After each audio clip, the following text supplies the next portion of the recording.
My name is Sophie, and today I'm going to show you how to use a piece of paper to make an apple. The things you'll need is one square piece of paper, a pair of scissors, and a pencil to draw with. Let's start it. So with our square piece of paper, we're going to fold it in half.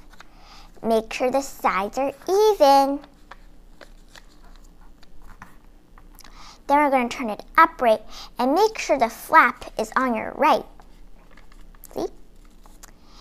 And then on the left side where you don't have your flap, we're going to slowly draw our apple.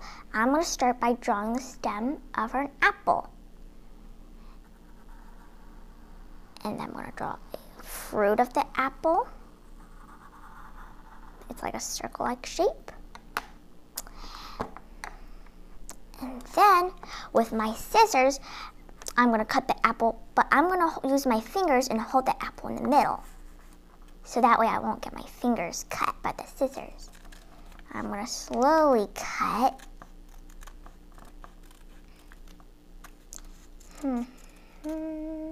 Almost there.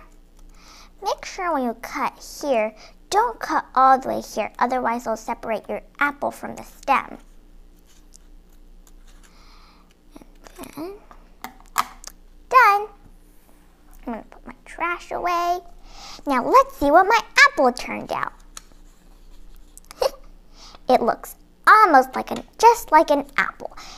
My stem is a little way too fat, but it is an apple, and apples come in different shapes and sizes. We're done making your apples. How did your apples turn out? I bet they turned out great. Thank you for watching.